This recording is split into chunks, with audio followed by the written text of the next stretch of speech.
So for today's lecture, there are some there's some animations and some videos in a website.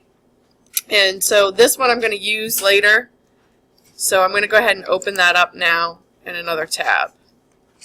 Then I'm going to go to the lecture for today. And from now on, we're always going to be talking about hypotheses, or how some scientists refer to as if-then statements. So we're going to go over that, which is basically what we know of scientific method, right? You guys actually use it just about every day in your everyday life, right? Some professions use it. We definitely use it in science all the time. So we're going to review some of that. And then we're going to go into the gram stain and the capsule stains, which are the two stains that you're going to do today. You'll notice that I went around and put on your light boxes a slide that has two circles on it and the letter G. The letter G is to let you know, one, you're going to gram stain it, and two, so that you know that that's the top of the slide. That's where the bacteria are. This is a pre-made slide. Some of you guys may have witnessed while you were taking your quiz. Andrew and I were making ones for his class because of the storm yesterday. We got kicked out of school, so we didn't get to make some more slides. Each circle has a different organism in it. On your handout for today, right, which is your homework packet that was due today, it says that it's Staphylococcus epididymis and E. coli, Escherichia coli. But my box that I looked at when I made my slides said Micrococcus luteus on it. So I put Micrococcus luteus instead of Staphylococcus epididymis. Not a big deal. They're both cocci, right? Except, what do we know about Micrococcus luteus from last week? What arrangement does it have? It forms tetrads, right? So you may see tetrads today, where if we were looking at Staphylococcus epididymis, what would we see more of? We'd see more clusters, right? So you're more apt to see more tetrads today because I actually put Micrococcus luteus, which is also a cocci, right, but a different arrangement. It's still going to stain how we want it to stain for the gram reaction, right? So based on its shape, you should be able to identify which circle has the Micrococcus in it, and it should come out purple, which means that it's gram what? Positive, right? It means that it's gram positive. So the other one, E. coli, is what shaped? We haven't looked at him before yet. E. coli is rod shaped, right? So it's a different shape for the two organisms. So E. coli is rod shaped. It doesn't have characteristic arrangement, so we say it's singular. It doesn't stay next to each other after it divides. They're going to be pink, so they're gram negative. So if you do the gram stain correctly, one of your circles should have purple cocci, and the other circle should have pink rods.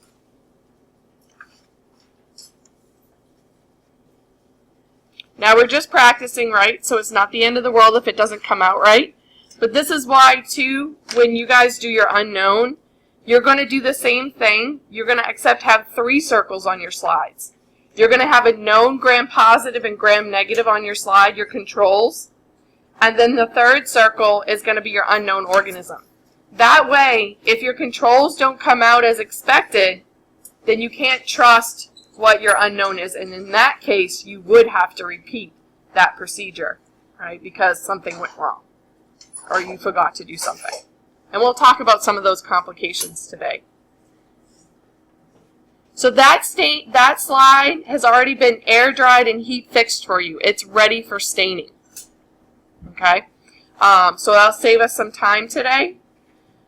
You'll start out doing the first step of your capsule stain, and I'm going to kind of do what's called a cooking demonstration today, right? Where I'll demonstrate part of the procedure, but I'm not going to do everything, right, to save time. But you guys should be familiar with some of these techniques, right, because we've done them last week. So how to make a hypothesis, right? That's what if-then statements are all about.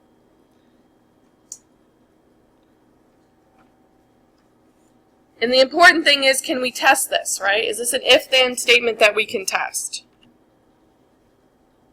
So I guess my computer or myself, I set myself up for perfection. When I come in here, there's always something wrong.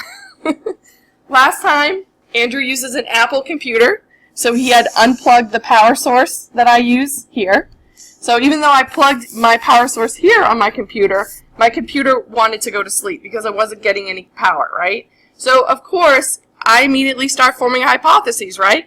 If it's going to sleep, it clearly must not have power, right? So, if it's going to sleep, it doesn't have power. How do I test this? I start figuring out, is it plugged in, right? And in fact, it was not plugged in. This morning, I couldn't get my stuff to project up on the screen. And I was like, well, you know, there must be something wrong. Where? If I couldn't get it to project up on the screen, what's wrong? Anyone know? The settings on my computer, actually. I had to, if some of you guys noticed, I went into the settings, the display settings on my computer, because I'd actually changed them because, you know, I have old woman disease now, right? And I actually have a monitor in my office that I can hook up to my laptop so I can display both screens. I can have two screens, so I can pull a window onto one screen and another window onto another screen. Right? So I'm not trying to put them side by side and then they're really small and I can't read them. Right? So I have two screens in my office, but you have to change your settings on your computer in order to get it to go on both screens. So I had done that and not reverted back to default. So when I came in here, I was like, oh, what's wrong? Right? So you use this every day, all the time, right? You're saying, if I have this, then something else is going on, right? And then immediately you start testing and trying to figure it out. Same holds true when your car doesn't start. What's the first thing we always think? The car doesn't start. What's wrong? Battery, right? So what are we going to do? We're going to test it, right? We're going to figure out, is it the battery? So these things can be written mathematically. I love math, but I don't love it to the extent that Peter Hickman, one of the colleagues that I teach this course with, and helped improve my PowerPoints. So he writes it, right, if A, then B, right? So if A, right, if the computer's falling asleep, and then B, we have no electricity, right? So can we test this? Of course we can, right? We start trying to figure out if stuff is plugged in. So let's do a more example, more attuned to the stuff we do in this class. So whether we're looking at an agar plate or even looking under the microscope, if you see a single morphology, right, a shape, an arrangement to either the growth on the plate or even the organisms under the microscope, you may think, therefore, you're looking at one species. Is this true? No, it is not true. Because as you guys have already said this morning, right? Unless I told you and you guys really discerned, you probably would not know that I didn't put staph on your slides, that I accidentally put Micrococcus luteus instead. Because they're both cocci. They both have the same shape. Same is true. If you guys looked at your plates, remember when we did streak plate and you had isolated colonies? Did any of that look different on your plates? You didn't look at it under a dissecting scope. If you did, you might have saw a little bit different morphology to the colonies. But you had two different organisms on that plate. But it all looked the same, right? It all looked the same. So we could also rewrite it, what's referred to sometimes as upside down and backwards. So, for example, if you have 2 or greater species, we should have 2 or greater morphologies. Well, already we said that that's not true. That statement is not true, right? You can have 2 species and just one morphology, right? Micrococcus luteus and staph, they're both cocci. You can't tell them apart by morphology alone.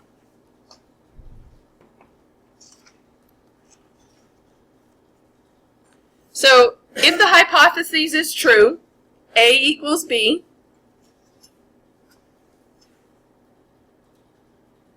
or if A equals B is false, or A is false and B is true,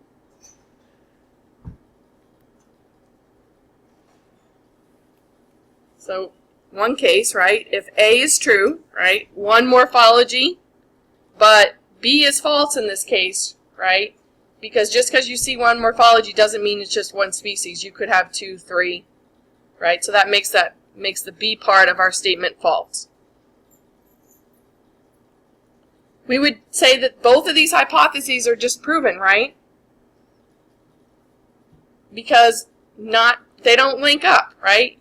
This is not true, one morphology, one species, right? 2 species doesn't equal 2 morphologies even.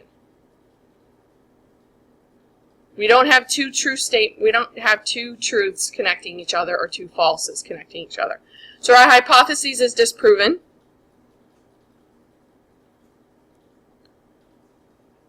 So as we said, observing one morphology of a mixed culture would disprove the hypothesis part A, right?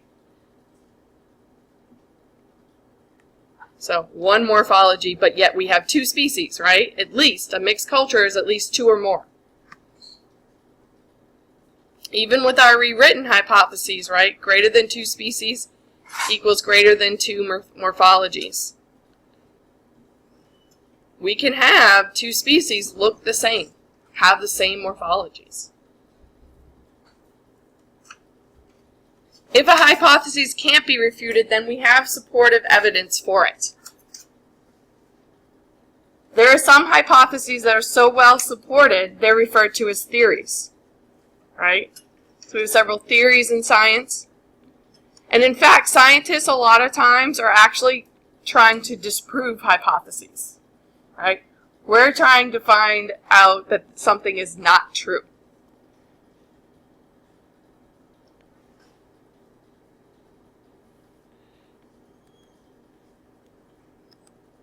So how do we make these statements? In English, we would say A is necessary and sufficient for B, right? So if A, then B, right? We can write it mathematically. I'm not going to get into that again, right? If it makes sense to you writing it that way, that's fine, right? Me, I can't keep track of it. For example, though, later on in, I think it's still Lab 12, we're going to do an experiment where we give DNA to the bacteria. And if they express that DNA, they'll make a protein that glows fluorescent green under UV light. So the 2 are linked, right? You can't get fluorescence without expression of the gene, of the DNA.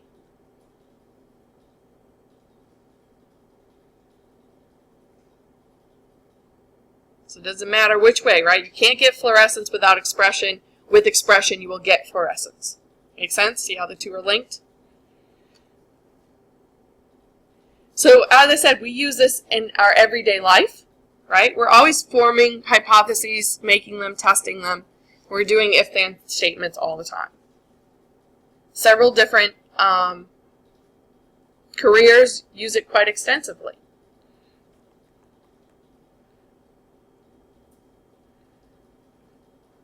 So how do we test a hypothesis? That's what we typically know as a scientific method, right? We're going to form a hypothesis. Typically in journal articles, they do that in the introduction, right? So even when scientists write about what they did, they put it in forms of the scientific method, right? They introduce their if-then statement. Why am I doing these experiments, right? And then they're going to give you their methods, which is basically how they tested their hypotheses, right? For us, you guys are using proven procedures, what we refer to as protocols, right? You've already pre-written them out, right? These are the steps that you're going to follow to test a hypothesis.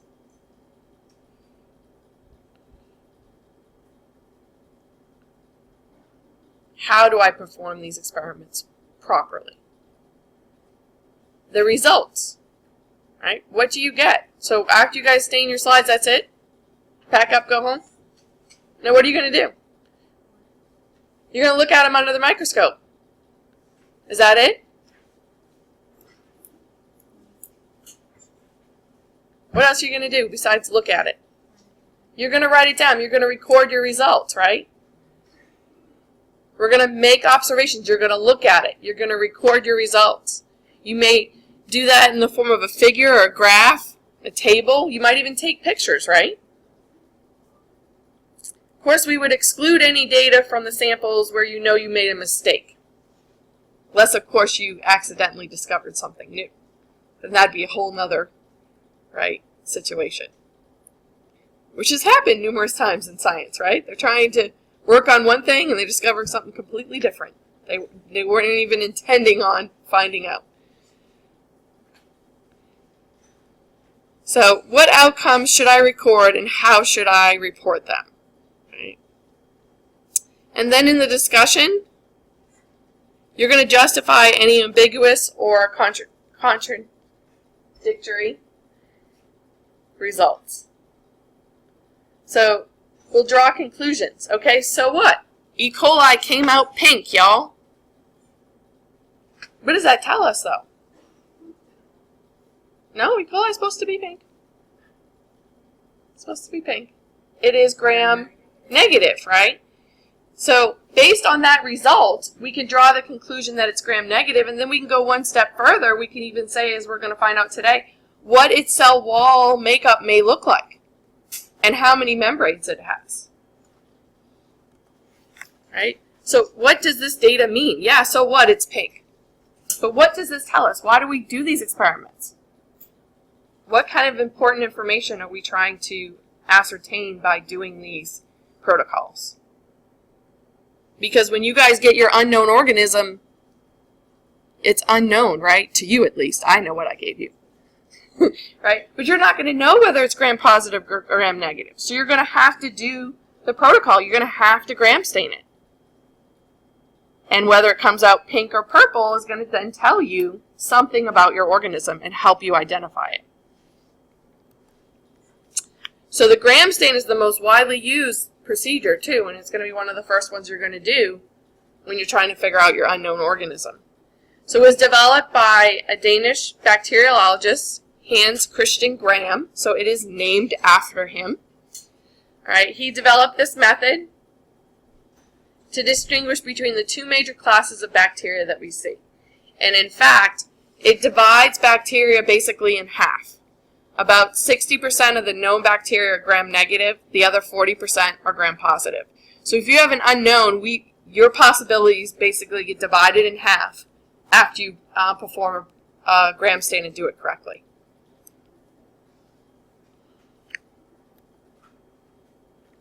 So it's a 4-step process, and between each step you rinse with water. So we use the deionized water, which is in the blue bottles.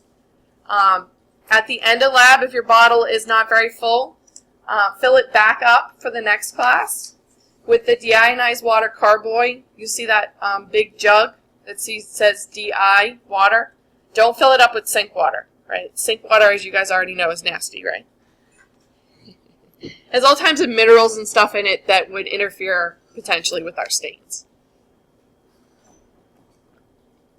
And Andrew, if you happen to see Paula jet by, see if you can get her to fill up our carboy, because it's low. So, first step. It's the first step. You guys should have it written out ready for class today, right? Look at your homework. You have all the answers in front of you right now. You're going to start with a heat-fixed emulsion, which I already made for you, right? So you don't have to worry about putting the bacteria on, letting them air dry, and heat-fixing them. It's done. So we're going to go right into staining. So what's the first step in the staining procedure? Crystal violet. For 1 minute. Then we're going to rinse with water, right? Remember these little clips, clothespins, aren't actually for staining. They're for heat fixing, which you're not even going to do today, right? You don't have to heat fix anything. It's done for you. So you don't even need them today. You have gloves. Use your gloved hand, pick up your slide, rinse it with water, put it back down on your tray. What's the next step?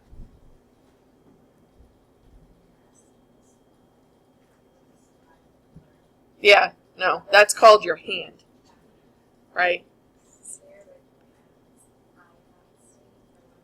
right? So grams iodine stain, which we just call iodine. Those bottles, I'll warn you guys, the labels have become stained. So it's hard to see them. So when you take it out of the tray, pretty much the only bottle that you guys will have on your lab bench that you can't read the label on today is going to be the iodine. I'm going to try and fix that, but again, we were kicked out of here yesterday, so. All the rest, you should be able to clearly see the labels on the bottles. Oops, I didn't even ask you guys. What's the next one? It's what we call our decolorization step. You're going to use 95% ethanol. This is the differential step. This is the one I'm going to demo for you because this one could be really difficult. You don't want to do this over your staining tray. You want to do it over a couple folded napkins. And you want to do it drop-wise until the color goes from dark purple to light purple. And as I said, I'm going to demo that step. So that's a very key, crucial step in your procedure. Again, make sure you're grabbing the ethanol bottles from the staining tray. Don't grab the acid alcohol. That's for next week's procedure of acid-fast staining.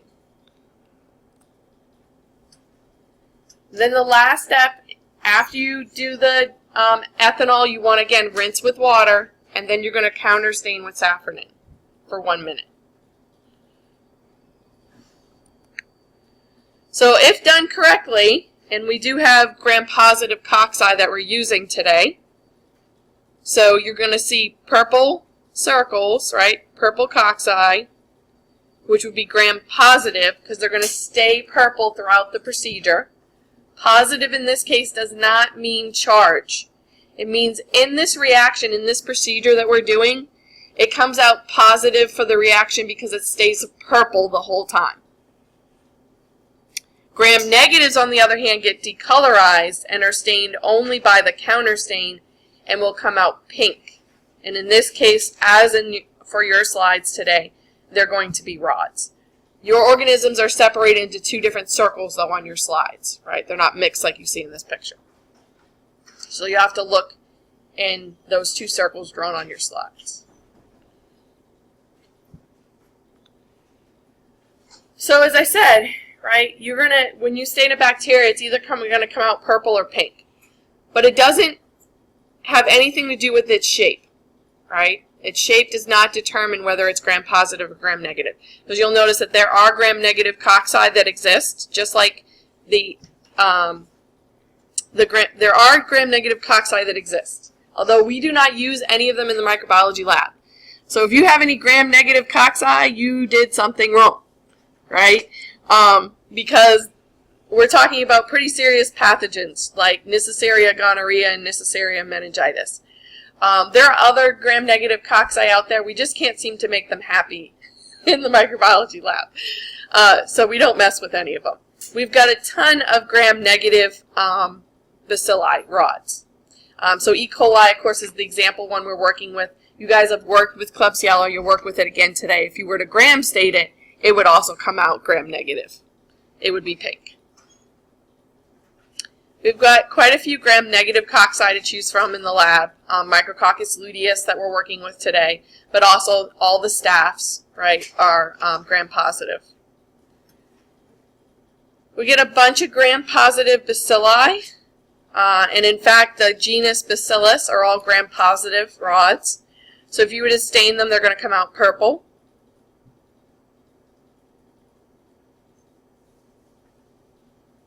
But today we're going to have, right, gram-positive cocci and gram-negative rods. So we're going to go and look at the gram stain animation website.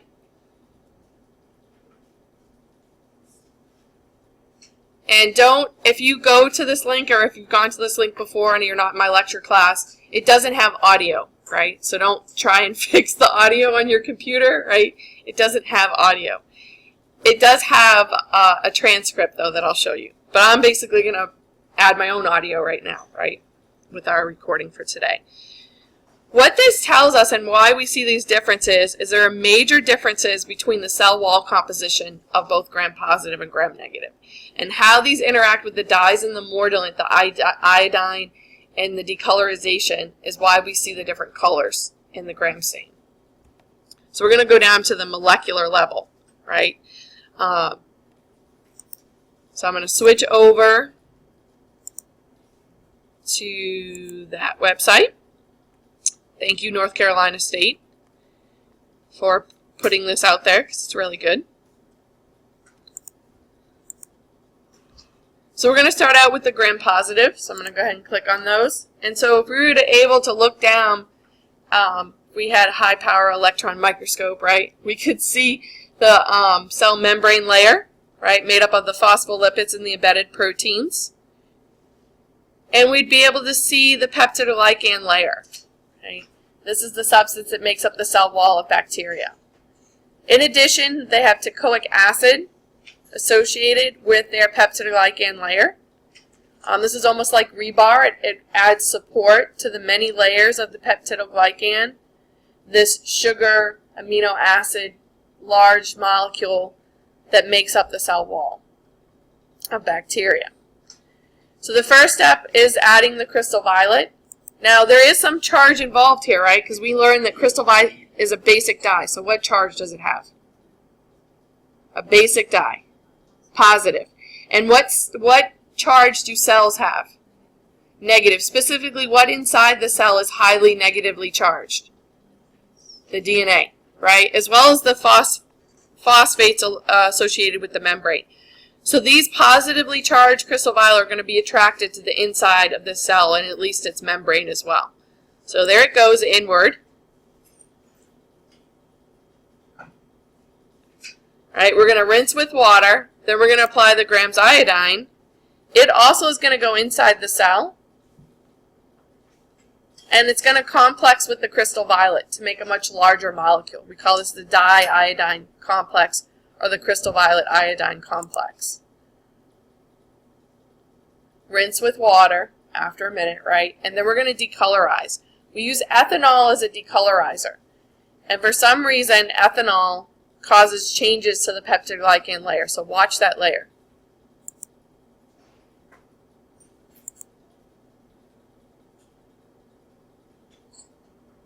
What happened to it? It shrunk, right? It shrunk up that layer. Now that cell wall is rigid, but there's big holes in it. But when you shrink it up like that, you shrink those holes. So we've just shrunk up the holes, so the crystal violet iodine is trapped now. It has trouble getting back out. So these cells stay purple. Then we're going to counterstain them with safranin, another basic dye. So what charge? Positive, right? So where's it going? Inside the cell, right?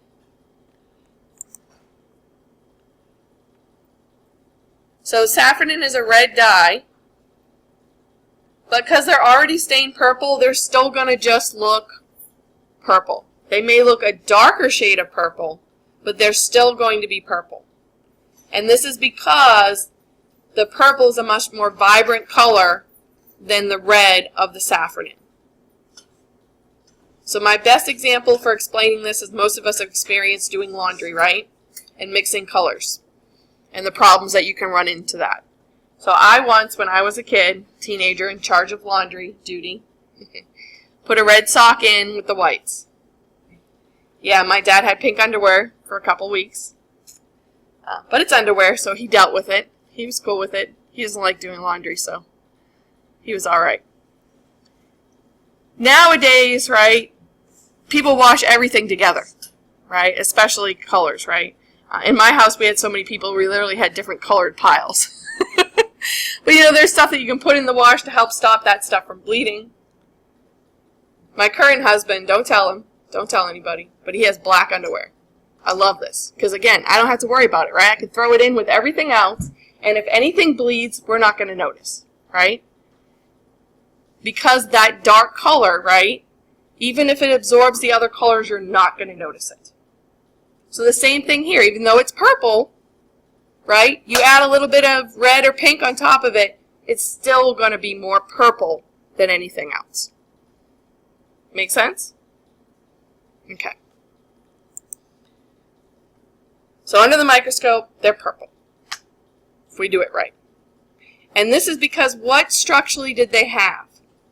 That very thick layer of peptidoglycan.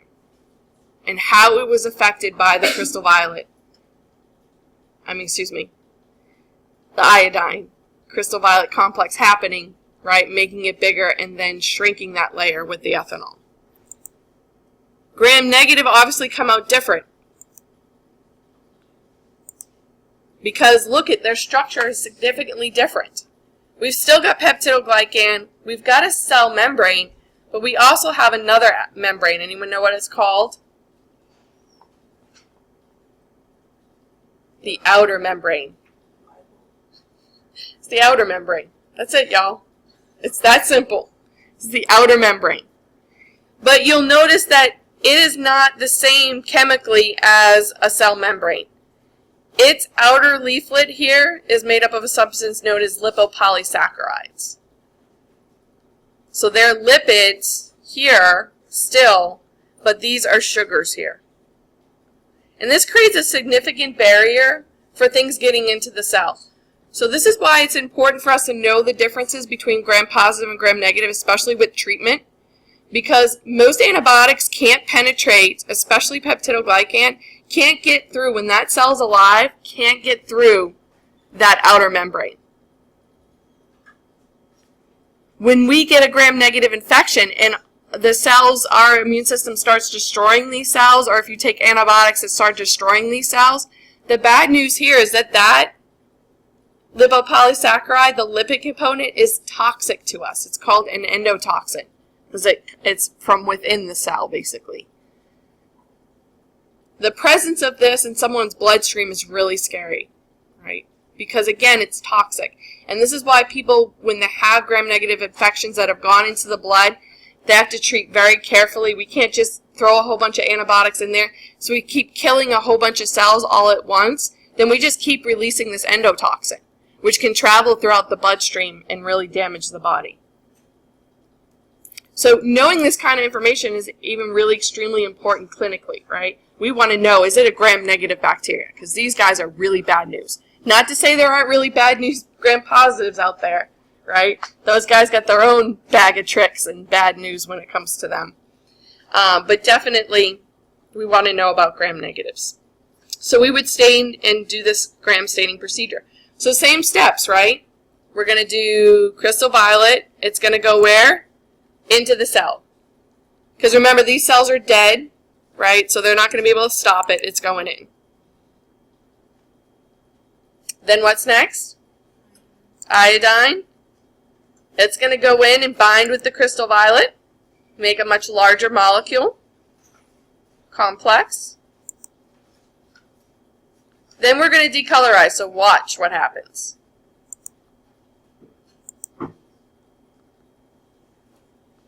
We still got the shrinkage of the peptidoglycan layer, but whoops, what happened? Outer membrane basically gone, right? Lipids are very soluble in alcohols like ethanol, right? So it gets extremely disrupted by the ethanol. And then, notice even if we have peptidoglycan, it's much thinner, right? It's not as thick as we saw with the gram-positives. It's much thinner for the gram-negatives. So even though it may shrink up some, it doesn't shrink up enough to trap in the crystal violet iodine. So that gets washed out at our decolorization step, hence why it's called decolorization. But it only decolorizes the gram-negatives, if done properly. So then, if we were to look at these guys under the microscope, would we see them? No, they're not stained, right? They're clear, they're colorless. And the whole point of staining, right, is to be able to help us visualize them. Because for the most part, bacteria are translucent. So we got to stain them so we can see them. So it's really important that we do our last step of staining with safranin. What color is this dye? It's actually a red dye, but what color are these cells going to end up being? Pink. Look, I got power issues again. Because I didn't plug it in.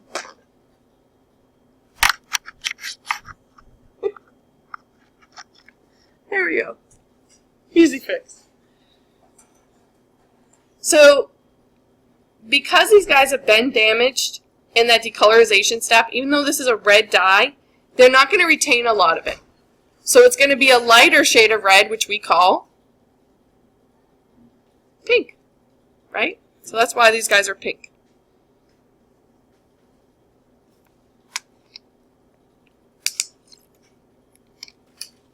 So as I said earlier, you can see, right, they have their explanation typed out at the bottom, right? Depending on how long the explanation is, you might have to scroll up and down here. So let's go back to our lecture. So we saw these significant differences, right, in that animation. Gram-positives have a very thick peptidoglycan layer. How that responds to the decolorization is why they stay purple, right? It shrinks up, it traps in the crystal violet iodine. Our gram-negatives, on the other hand, if they have peptidoglycan, it's a very thin layer. It's not enough to trap in the crystal violet iodine. In addition, they lose, or their outer membrane is significantly damaged in the decolorization process.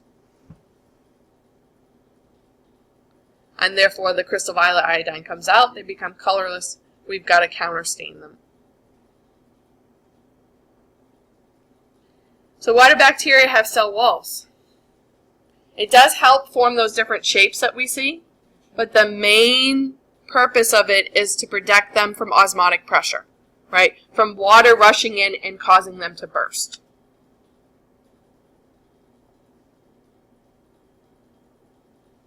So as I said, the teichoic acid is only found in the gram-positives because they'll have multiple layers of peptidoglycan.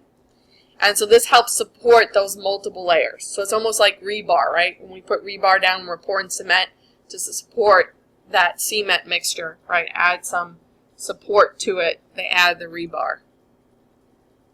So whereas gram-negatives, peptidoglycan is only a few nanometers thick, representing 1 to a few layers, gram-positives can be 30 to 100 nanometers thick, containing many layers. Remember, this is not within the realm of our microscopes, right? Our microscope resolution is only about 200 nanometers. So, if anything, right, its cell wall and cell membrane may look like a single line, right, around the cell. So peptidoglycan is what the cell wall is made of for gram-positive and gram-negative, right? Just gram-positives have more of it. It is also sometimes referred to as murine. It's two sugar derivatives, N-acetylglucosamine and N-acetylmuric acid. They are alternating in the matrix, and they're held together layer by layer with amino acids. And the bond between amino acids is called a peptide bond. So that's where this gets its name. Peptide referring to the bond between the amino acids, glycan referring to the sugars that mostly make up the layers, right? So again, three-dimensional. Layer of sugar hooked together by amino acids with another layer of sugar all the way around the cell. And because there's so many layers in gram-positives, they'll even have these additional bridges in here between the amino acids. Now, glycoproteins, as the name implies, glyco, so you've got a sugar component, right? And proteins are very common in bacterial cells as well.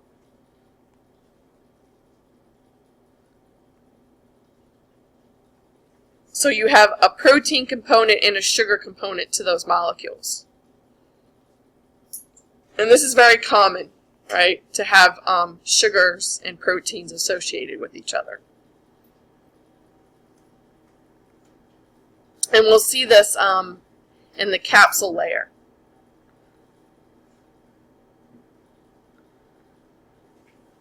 So, crystal violet, we've looked at this before, right? It's a positively charged, it will crystallize with chlorine ions. but in solution they're going to dissociate from the chlorine ions, which are negatively charged.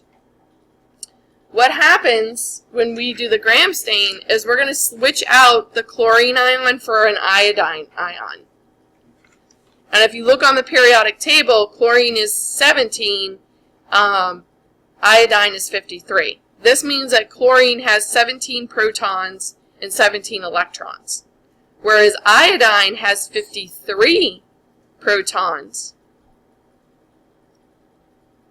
So as their ions, remember, they become negatively charged, so they actually gain electrons from crystal violet. So they become 18 and 54. What's the big deal?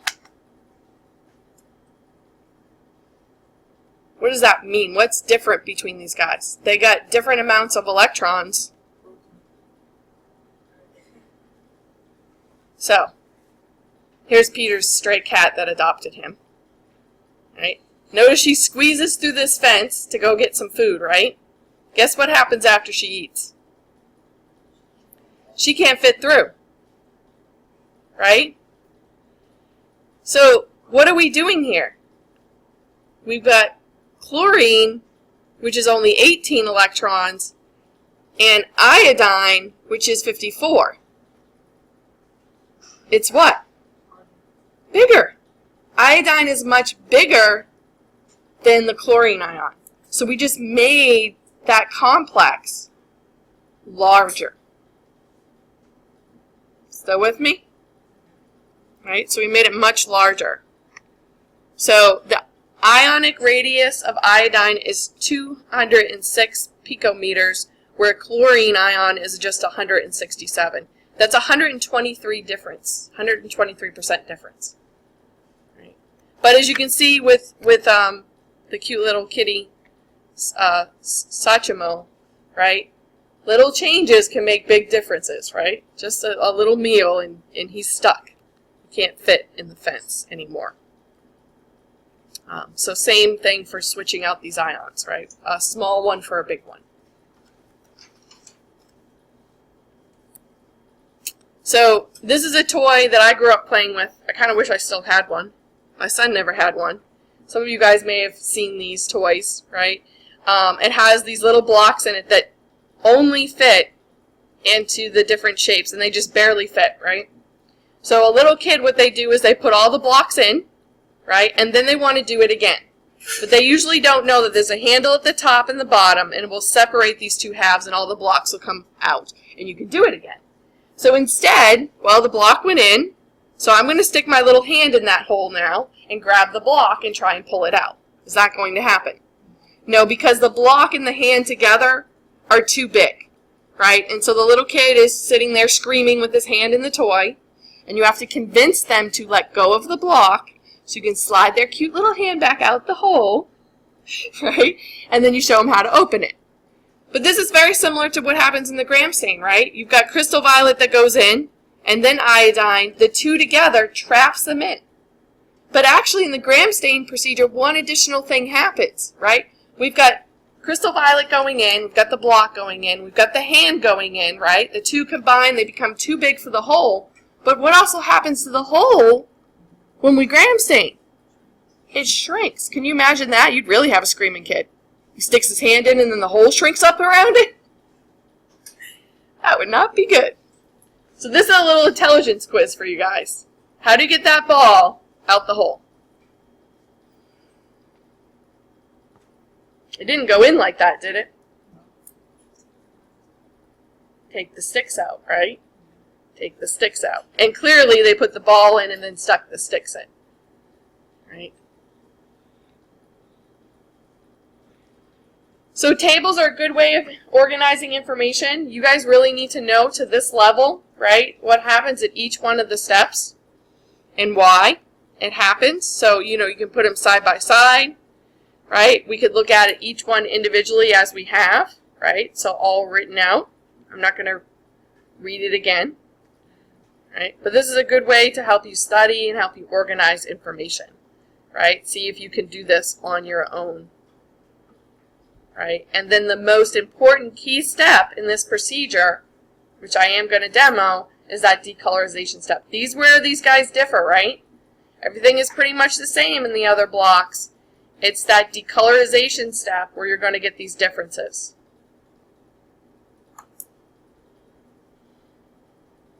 So just a different way of looking at it, right? Step by step in a flow chart, right? Our gram positives and gram negatives get stained with the crystal violet.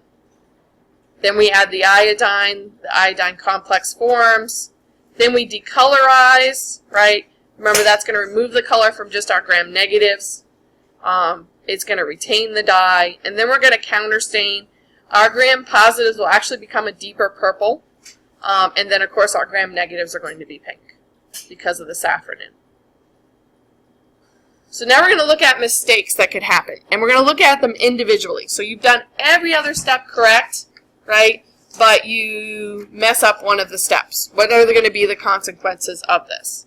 So let's review real quick the steps, the 4 major steps. So the first, stain, crystal violet, then what?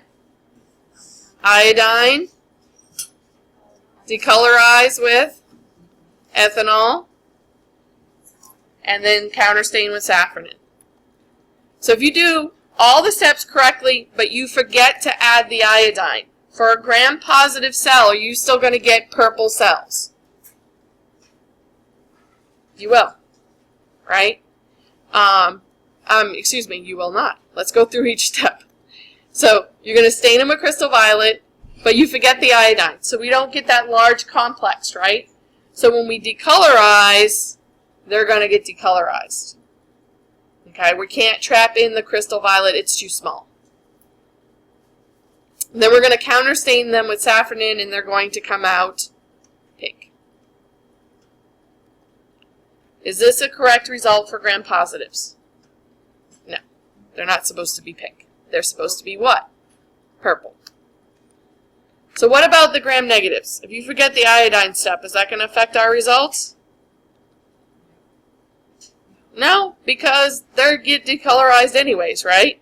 So we don't have the big complex, but that's okay. It doesn't really matter when we do. They still get decolorized. We're going to counterstain them. They're going to be pink.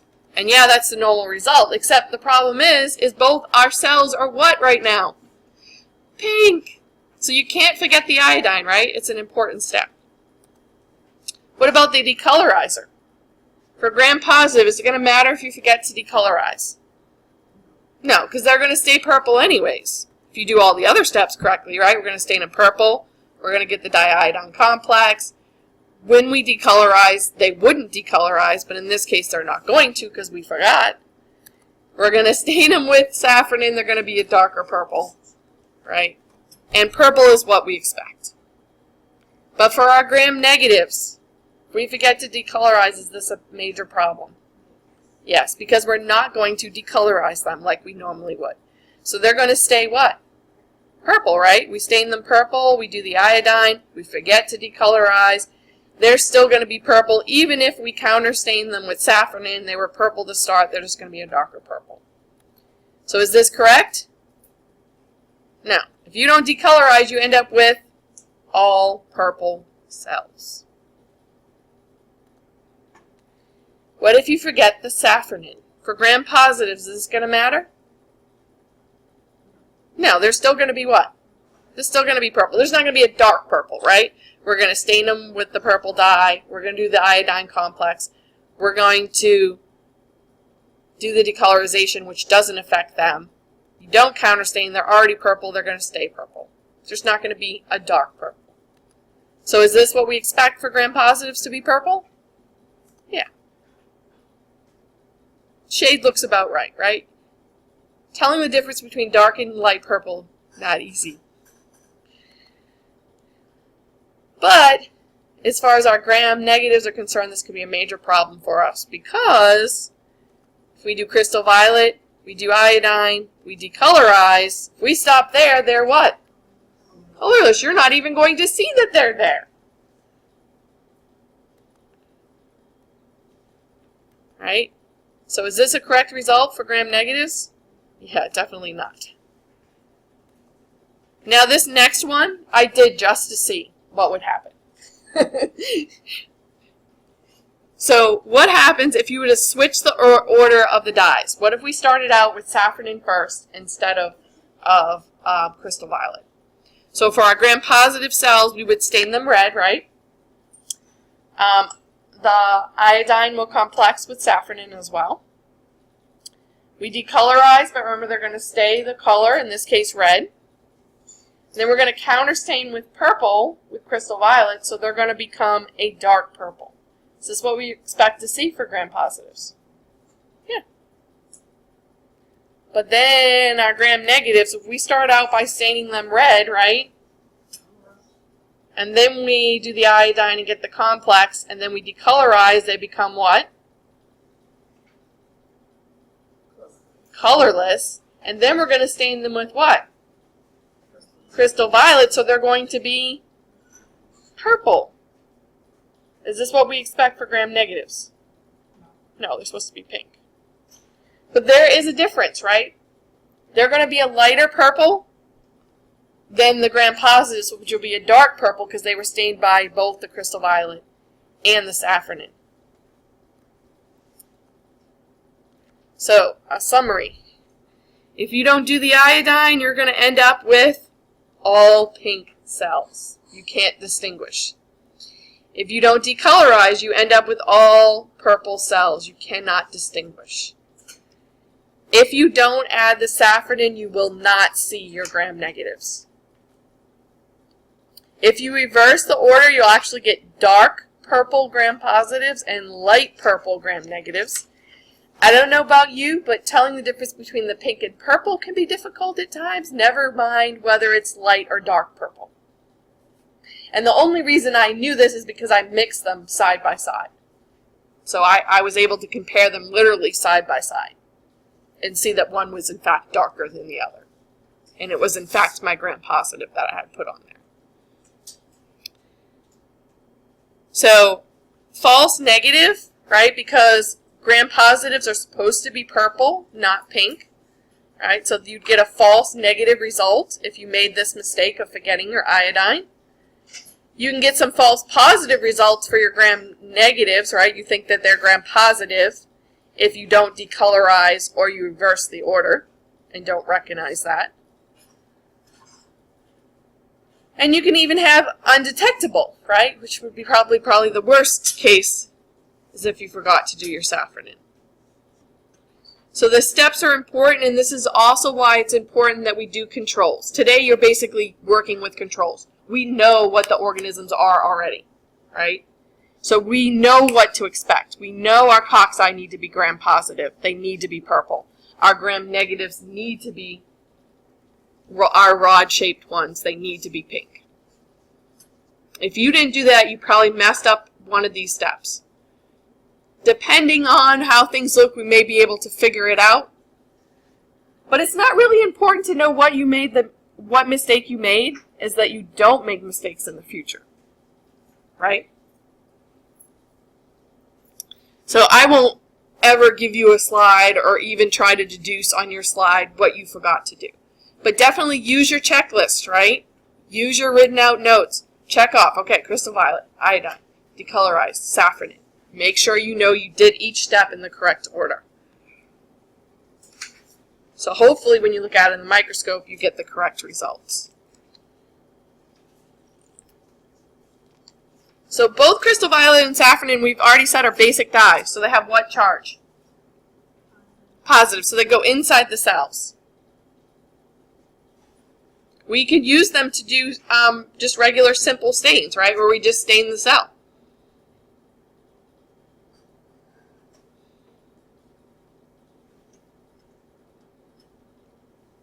And it really, the cells could be gram-negative or gram-positive. But why is it that we see differences when we use these dyes together? What else are we doing? What makes that gram stain a differential stain that we could differentiate purple from pink?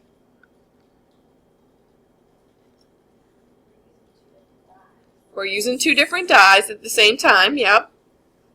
But even then, if you were just to use the two dyes, you wouldn't see this difference unless you do what step?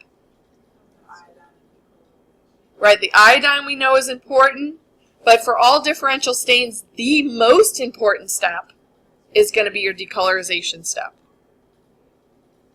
right? So what's different from a regular simple stain? For the gram stain, yes, definitely the iodine, but most important, the decolorization step, which of course is enhanced by the use of the iodine, which is a mordant, makes something larger. So if you saw large eukaryotic cells in the preparation from your gum line, they're most likely your own epithelial cells. Are they going to stain gram positive or gram negative? So we can do an educated guess here. Why do we see the differences we see for bacteria? What do bacteria have? Peptidoglycan. That makes up what structure? What do we generally refer to that structure, the cell wall? Do our cells have cell walls? No. Right? So what happens with that cell wall? It shrinks, and if there's a lot of it and it shrinks, it traps in the crystal violet iodine, and those cells become gram positive, right? We have no cell wall. Nothing to trap in the crystal violet iodine, right? So ours are going to get decolorized, and then we're going to counterstain them, so they're going to be pink, right? But of course, that's really not important to us because all our cells are going to be pink, y'all. But if you take a sample from the gum line, you're probably going to pick up bacteria. In this case, the bacteria are what? Purple, so they're gram positive. That's the important information we're looking for. And so you'll notice this big, flat epithelial cell. For those of you guys at A&P, right? What are those called? Squamous epithelial cells. Do you remember that? So notice the nucleus is a really, almost a red color even. Why do you think that is so stained so much as opposed to the cytoplasm? What's inside that nucleus?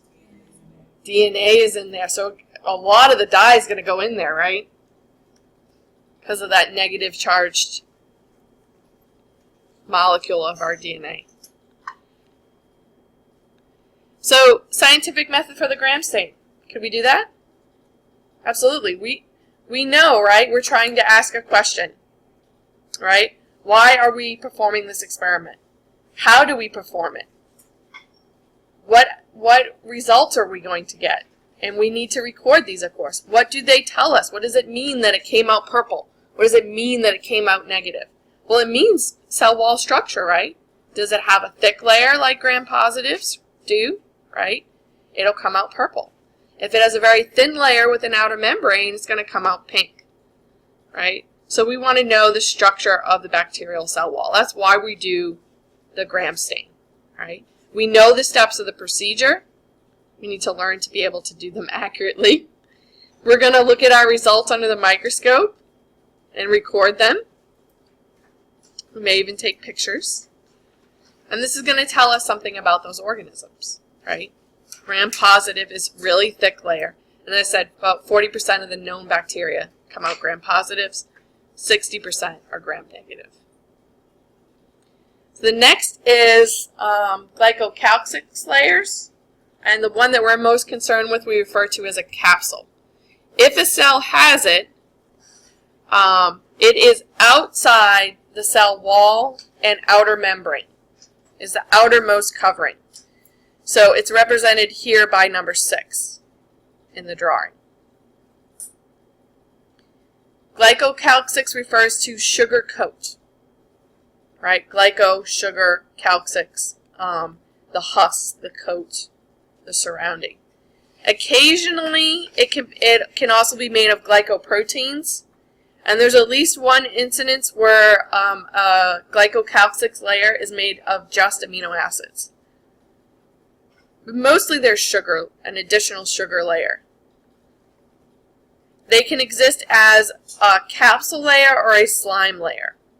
And the capsule layer is much more firmly attached to the cell wall and uniform all the way around, right? So same thickness. Where slime layers, as the name implies, are slimy. They're not firmly attached. They're irregular,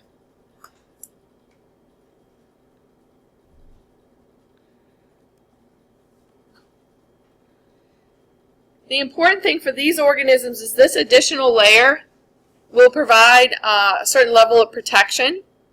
So when they get into our bodies, it's almost like they're wearing a disguise, right? They've got this extra layer where it's hard for us to detect them. They can hide from our immune system. So Klebsiella pneumoniae, which is what we used last week before, can cause a pretty serious form of pneumonia, has a very thick capsule on it. So that's one of the reasons why you guys are going to use it for a capsule stain today. It's going to be our nice, positive, very big capsule for you guys to look at. In addition, it allows them to attach to surfaces. So again, not only does our immune system not detect it very easily, when it gets in, it can stick to us very easily.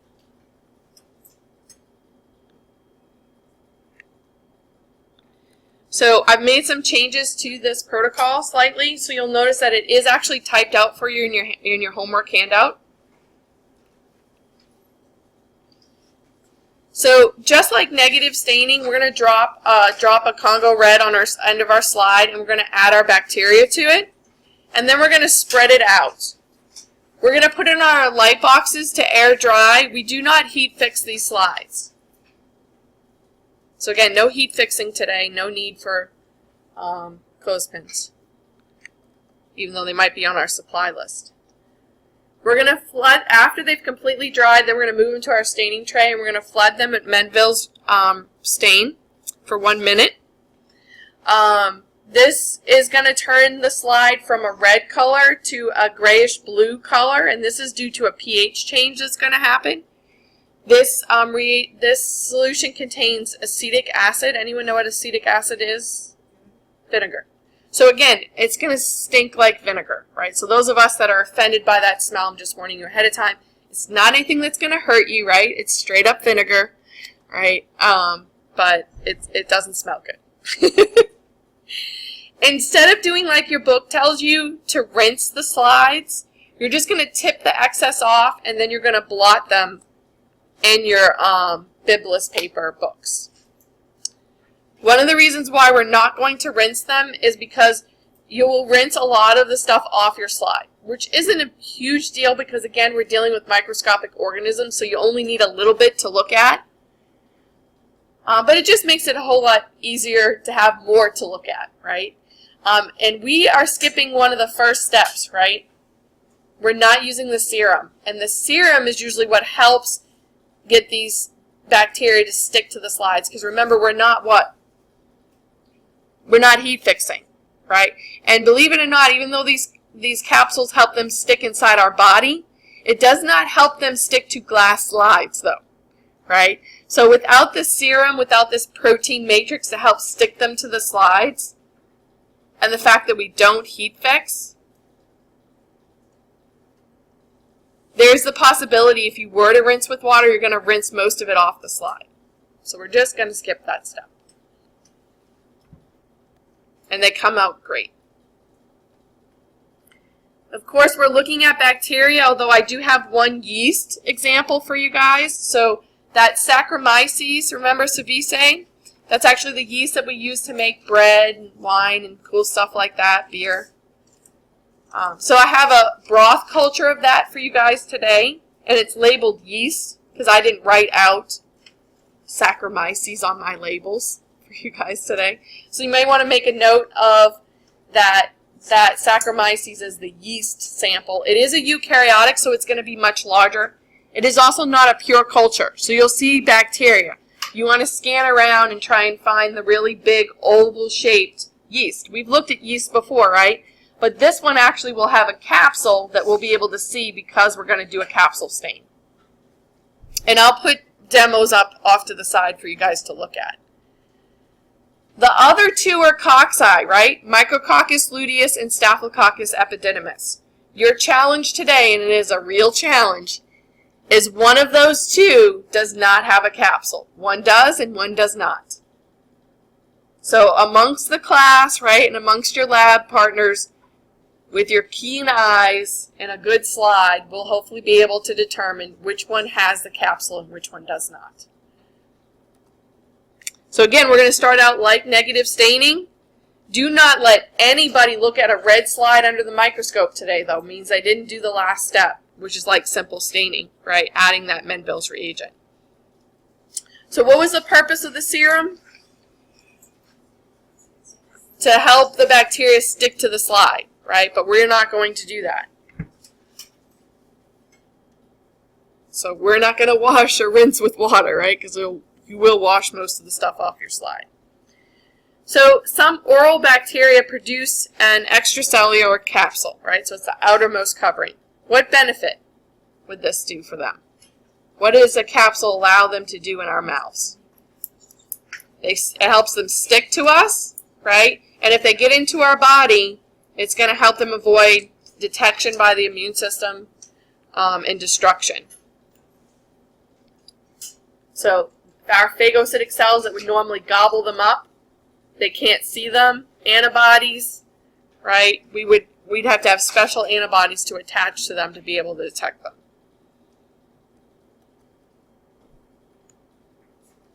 So this is a slightly different method from what we're doing. So these colors are off, but the same principle. We're going to stain the background and the cells.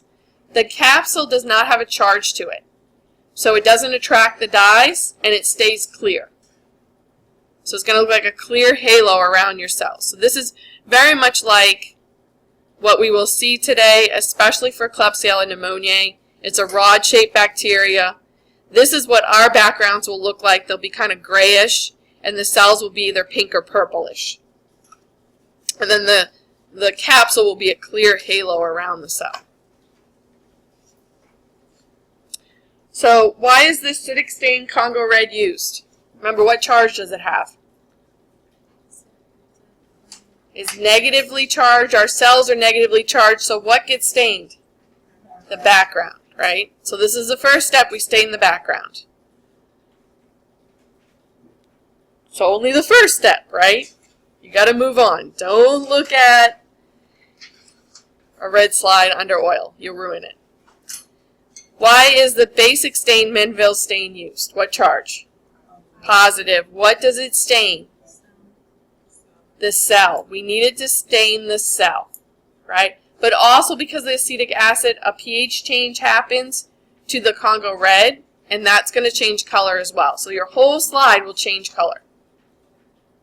It'll turn that grayish blue color. Is the capsule stained by the dyes? No.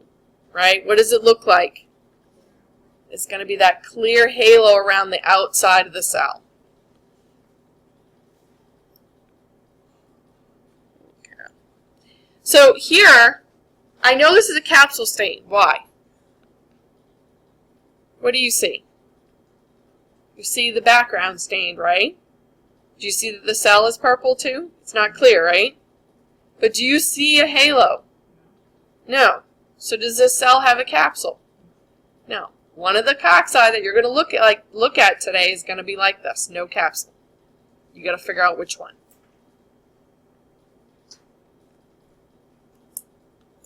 The answer is no. Now cocci are tiny, y'all, so the one that has the capsule, you're going to really have to look to see it. So if you did a simple stain, would you be able to see the capsule? No, because with the simple stain, what would you be staining? The cell. The only reason you would know this one had a capsule is because I drew a line, right? Only the cell would be stained. The capsule is outside the cell and it doesn't get stained by the dyes, right? So we wouldn't see it. Negative staining. Would you see the capsule? Not always. This one's a tricky one, right? So you guys may have noticed the Klebsiella pneumoniae that we stained with the Congo red last time. You might have seen something inside the clearing. The cell itself might have gotten a little bit stained by the negative stain in that case. But for the most part, usually it's just going to stain the background. And because the cell doesn't get stained, you don't see the capsule.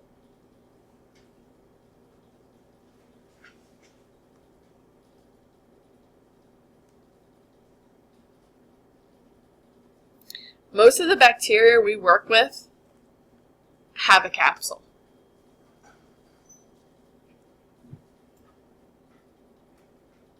So again, we got to do the 2 steps, right? We can apply the scientific method to this. We want to know, right, does it have a capsule?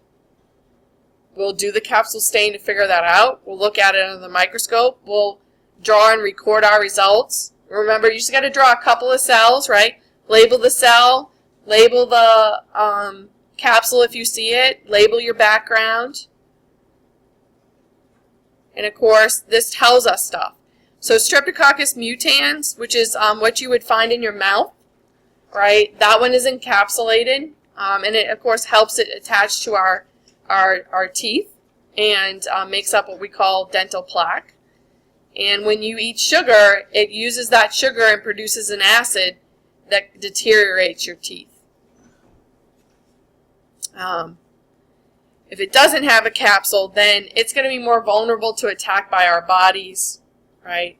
And much easily detected, and isn't going to be able to easily attach to our cells, to our bodies. So most of the pathogenic organisms, a lot of the ones that we work with, have a capsule, right? It's beneficial to them. It's going to help them stick to us and help them avoid detection by our immune system. So here's your glossary of terms. I'm not going to go over it, but as always, I'll post this PowerPoint for you guys.